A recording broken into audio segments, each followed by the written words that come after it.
Hola, ¿cómo les va? Mi nombre es Guillermo Huelio y esta charla tiene que ver con qué lugar ocupa la cirugía en el cáncer renal que ya se ha diseminado. Con un fin didáctico vamos a dividir la charla en nefrectomía con sus distintas variantes, la metastasectomía y la exéresis de la recidiva local. Vamos entonces a la nefrectomía. Existen distintos tipos de nefrectomía en el carcinoma renal diseminado. La primera, la más común, la más famosa, si cabe el término, es la nefrectomía citorreductiva, que es aquella que se hace preterapia sistémica, ya sea con antiangiogénicos o con inmunoterapia, y que vamos a ver más adelante en detalle, que hoy en día está un poquitito, digamos, resistida. Vamos a ver también que existe la nefrectomía consolidativa, que es aquella que se hace en aquellos pacientes que han sido inicialmente tratados con tratamiento sistémico, que han tenido buena respuesta y que entonces se programa la nefrectomía para consolidar el resultado obtenido con el tratamiento médico.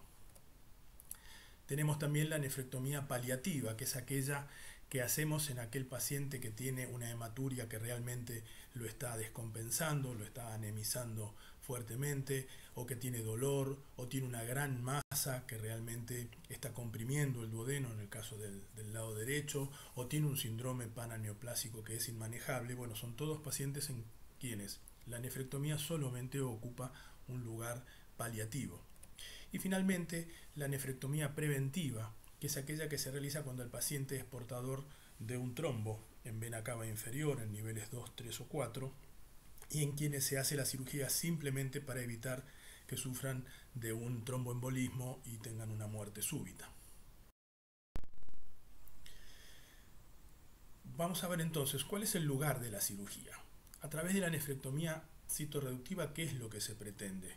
Obviamente se pretende resecar el tumor primario para que el paciente quede en la mejor situación posible de cara a iniciar una terapéutica sistémica. A través de la metastasectomía o de la exéresis de la recidiva local, la idea es tratar de dejar al paciente clínicamente libre de enfermedad, libre de tumor, o sea, tratar de dejarlo RC. ¿Y cuáles serían las indicaciones de nefrectomía en el carcinoma renal diseminado? Bueno, una es la mejoría de los síntomas y del performance status. Sabemos que hay pacientes que realmente cuando están con el tumor puesto tienen un deterioro de su estado general, ya sea por debilidad, por anorexia, por sangrado, y realmente la nefrectomía los mejora significativamente. Sin lugar a dudas hay una mejoría de la respuesta inmunológica sistémica, hay una remoción de una fuente potencial productora de factores de crecimiento y de citoquinas inmunosupresoras. Hay una supresión con la nefrectomía de una fuente angiogénica y también estamos sacando una potencial fuente productora de nuevas metástasis. Ahora, no son todas buenas cuando uno planea una nefrectomía. También existen aspectos que son negativos. Y esos aspectos negativos tienen que ver que la evidencia científica que tenemos hoy todavía no es muy contundente, y menos aún con los nuevos tratamientos de inmunoterapia. Por otro lado, la mortalidad de operar a estos pacientes no es menor, alcanza al 13% en algunas series, con hasta un 36% de complicaciones mayores y 21% de mortalidad en los mayores de 75 años. Es decir, que cuando llevamos a quirófano a uno de estos pacientes, realmente tenemos que advertirle a él y a su familia que la posibilidad de tener una complicación mayor, inclusive óbito, es realmente nada despreciable. Por otro lado, sin lugar a dudas, la cirugía aumenta el tiempo de recuperación posoperatoria y eso puede llevar a un retraso de una instauración de la terapia sistémica, con el eventual riesgo de mayor progresión aún. Recordemos que son pacientes que ya están progresados. Este es un trabajo de Choueiri en el año 2011 y yo lo quise poner porque realmente este trabajo, que tiene algunos problemas de diseño, pero la conclusión es la misma que se llegó muchos años después con los trabajos que vamos a ver adelante, sobre todo con el Carmena.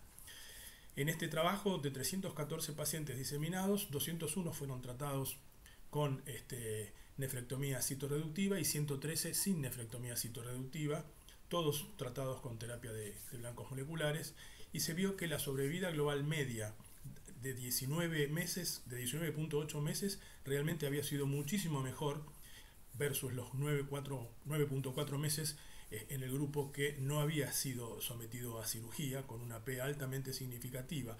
Y lo más importante que describe Choueiri en este trabajo es que ese beneficio está ausente en los pacientes que tienen tumores de alto riesgo, es decir, con situaciones de alto riesgo. Es decir, que él, varios años antes de que se hicieran los trabajos que veremos más adelante, ya decía que la nefrectomía citorreductiva solamente era útil en aquellos pacientes que tenían tumores no muy agresivos. Este nomograma pronóstico, que pasó a la fama como los criterios de Genn, establecen que un performance status menor de 80, un intervalo entre la nefrectomía y el tratamiento de menos de un año, una anemia, una neutrofilia, una trombocitosis y una hipercalcemia, son todas cosas que nosotros tenemos que valorar y establecer en una estratificación del riesgo cuál es la situación de nuestro paciente. Así tenemos pacientes que tienen buen pronóstico o bajo riesgo cuando no tienen ninguna de esas variables, y se dice que 75% de sobrevida global a los 2 años. Los que tienen una o dos variables son aquellos pacientes que tienen un riesgo intermedio o un regular pronóstico, siendo su sobrevida global de 53% a los 2 años. Mal pronóstico o alto riesgo son 3 o más variables, 8% de sobrevida global a los 2 años. Y encontraron que los dos predictores más fuertes desde el punto de vista estadístico son el performance status y la neutrofilia. Este es el estudio que les hacía referencia, el Carmena. Es un estudio que realmente fue anunciado con bombos y platillos. Todos estábamos esperando el resultado, las conclusiones de este estudio que nos iba a echar luz sobre si realmente tenía sentido hacer la nefrectomía citorreductiva y luego darle sunitinib, o si era lo mismo o mejor darle directamente sunitinib y prescindir de la nefrectomía citorreductiva. Este estudio realmente comenzó a reclutar en el año 2009 y las conclusiones a las que llegó fueron que el sunitinib solo, no es inferior a la nefrectomía seguida de sunitinib. Pero lo que se le criticó a este trabajo es que los pacientes que fueron incluidos fueron pacientes todos con un riesgo intermedio o intermedio alto. Pocos pacientes fueron incluidos con un riesgo bajo. Por lo tanto, las conclusiones a las que llegó este trabajo son un poquitito cerradas. El año pasado, dos autores de alguna manera hicieron una síntesis y dijeron que en aquellos pacientes de este trabajo, en una síntesis del Carmena, dijeron que en este trabajo lo que se podía decir es que aquellos pacientes que tienen un riesgo bajo o un riesgo favorable, lo que se recomienda es de entrada la nefrectomía citorreductiva. En aquellos pacientes que tienen un riesgo intermedio o una carga baja de tumor, bueno, ellos sugieren una discusión y tal vez en estos casos se podría pensar en hacer primero sunitinib. Y en aquellos pacientes con riesgo intermedio o muy alto, ellos recomiendan comenzar inmediatamente con la terapia sistémica. El otro trabajo que también había generado muchas expectativas porque nos iba a decir si era lo mismo hacer la nefrectomía citorreductiva y luego darle el antiangiogénico, o al revés, hacer primero el antiangiogénico y luego la nefrectomía citorreductiva, era el estudio Surtime. Y la verdad es que este estudio, no digo que haya sido un fracaso, pero casi, realmente reclutaron un número muy bajo de pacientes. El objetivo, como les dije antes, era establecer cuál era el mejor momento para hacer la cirugía, y la verdad es que las conclusiones a las cuales llegó no son muy valederas. Es un estudio que prácticamente ha caído ahora en el olvido. Este es un estudio muy interesante que salió publicado en el año 2019, en donde dicen ellos que la nefrectomía citorreductiva tiene un lugar en los casos favorables, en los casos en que no requieran una terapia sistémica inmediata o en aquellos pacientes que estén muy sintomáticos. Vale decir que de alguna manera reproduce las conclusiones del Carmena, es decir, que sirve la nefrectomía citorreductiva en aquellos pacientes que tienen tumores de bajo riesgo. Christopher Wood del MD Anderson, hace unos años, él pudo conceptualizar cuándo no hacer una nefrectomía citorreductiva. Y él decía que con 3 o más de estos era aconsejable no hacerla. Con un paciente que estuviera desnutrido, hipoalbuminémico, con una LDH muy aumentada, pacientes que tuvieran por una biopsia previa o clínicamente T3, T4 con patrón sarcomatoide, ganglios positivos en retroperitoneo o supradiafragmáticos, que tuvieran síntomas por las metástasis o que tuvieran metástasis hepáticas. Este es un trabajo que trata sobre la nefrectomía de consolidación, que es la que dijimos nosotros que era aquella que se hacía en pacientes que habían recibido tratamiento sistémico, que habían tenido buena respuesta y que ahora iban a ser sometidos a la cirugía. En este trabajo del año 2009, Daliani y colaboradores estudian 38 pacientes diseminados, todos fueron tratados con antiangiogénicos, lograron la estabilidad, fueron a la nefrectomía, inclusive algunos llegaron a la metastasectomía, y de estos 29 pacientes no tenían evidencia de enfermedad. 26 pacientes luego de la metastasectomía siguieron con terapia sistémica, y la mediana a la progresión fue de 1.8 años, lo cual realmente es una cifra importante, interesante en este tipo de pacientes, y la sobrevida media fue de 4.7 años, realmente muy alta. Y al final del estudio, como dato extra, como punto bonus, 8 pacientes, o sea el 21%, no tenían evidencia de enfermedad. Vamos a ver la metastasectomía. Esto es una diapositiva muy vieja, de hace muchos años atrás, pero ya se decía algo que se sabe. Del 30% de los pacientes que presentan metástasis, solo el 3% tienen metástasis solitarias. Y nosotros vamos a ver que los pacientes que mejor andan cuando se hace la metastasectomía son aquellos pacientes que tienen metástasis única.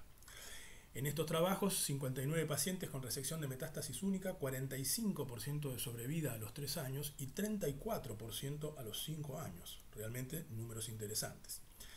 Se vio que la mejor sobrevida era cuando las metástasis eran pulmonares, y concluyen diciendo que la cirugía de la metástasis cura a pocos pacientes, pero puede prolongar la sobrevida significativamente. Piensen ustedes que estos dos trabajos son pre-era de tratamientos sistémicos efectivos, porque esto es en el año 67 y año 99, es decir que estos resultados en este momento son aún mucho mejores. La metastasectomía pulmonar, se vio que los pacientes fallecidos por cáncer de riñón, 74% tienen cáncer en sus pulmones. La sobrevida a cáncer específica a 5 años es del 37 al 54%, y existen factores negativos, factores que van a incidir negativamente en la evolución de esos pacientes. Y el primero es la resección incompleta. Si nosotros no podemos sacarle todos los tumores o todo el nódulo, el paciente no va a andar bien. En aquellos pacientes que tengan más de 6 lesiones se ha visto que realmente evolucionan desfavorablemente, lo mismo que aquellos que tienen adenopatías mediastinales, aquellos en donde hay un intervalo corto entre el tratamiento del cáncer renal y la aparición de las metástasis, o peor aún todavía en aquellos pacientes que ya aparecen sincrónicamente con el cáncer de riñón y las metástasis puestas.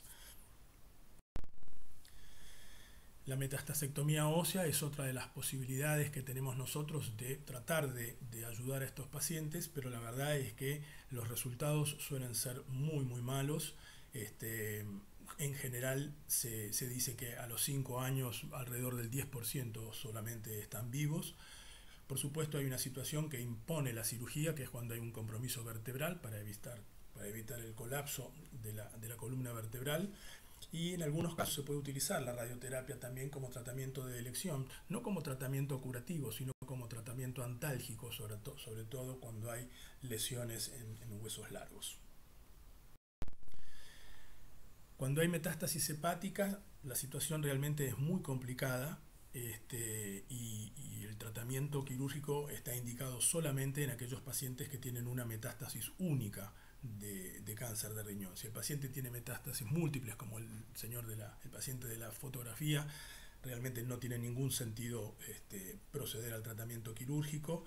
De todos modos, en este trabajo de Moser, realmente ellos vieron que los pacientes que fueron sometidos a cirugía de resección de metástasis hepática realmente evolucionaron mucho mejor que aquellos pacientes que se negaron a la cirugía. La mortalidad de esta cirugía y la morbilidad realmente es muy alta, tiene una morbilidad del 20% y una mortalidad del 30%. Realmente son cirugías muy grandes en pacientes que suelen estar ya deteriorados. Este es un trabajo muy nuevo que se publicó el año pasado, es una revisión sistemática de un grupo italiano. Ellos revisaron muchos trabajos, se quedaron finalmente con 13 y vieron que realmente la tasa de sobrevida global en estos pacientes a los cuales se le habían resecado metástasis hepáticas realmente eran interesantes. Obviamente, a medida que van aumentando los años, el porcentaje va bajando hasta llegar a entre un 0 y un 62% de sobrevida a los 5 años. Y ellos concluyen diciendo que en general la resección de metástasis hepática se hace en aproximadamente el 1% de los pacientes que tienen metástasis, y esto es porque en general las metástasis suelen ser múltiples y no únicas. Este otro trabajo de José Caram del año 2011 habla sobre 22 pacientes tratados con antiangiogénicos y que fueron sometidos a cirugía de las metástasis, en donde un paciente murió luego de la metastasectomía a los 2 años, pero 21 pacientes quedaron vivos y el 50% no tenía evidencia de enfermedad a 11 meses de seguimiento. Por supuesto, es un seguimiento corto.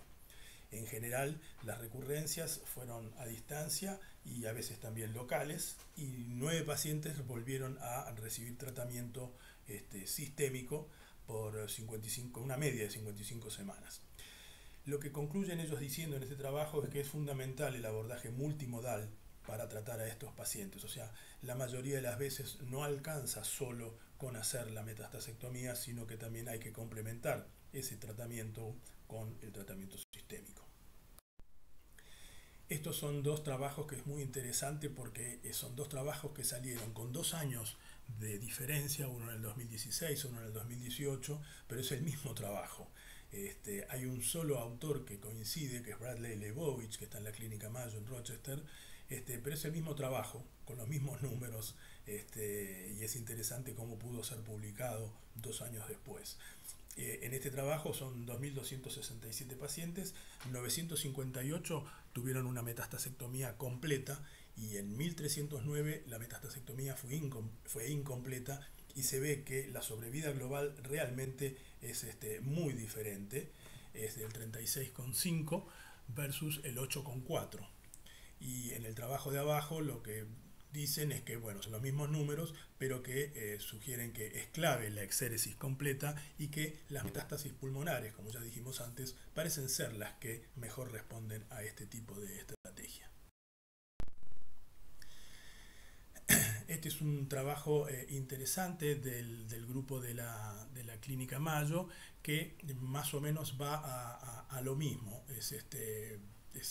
Los números son bastante parecidos, pero en aquellos pacientes que tuvieron una metastasectomía completa fue de 84% la sobrevida cáncer específica a 2 años, mientras que los que no tuvieron una metastasectomía completa fue del 54%, lo cual configura una P altamente significativa.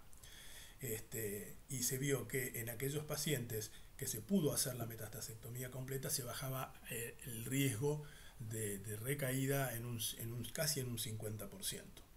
Es decir, que ellos concluyen diciendo que realmente esto de hacer una metastasectomía completa realmente es muy importante, y sobre todo en la era de las citoquinas.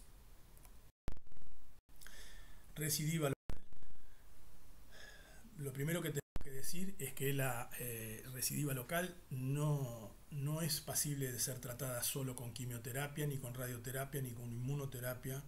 No es curativa tampoco la embolización y no es curativa la terapia antiangiogénica.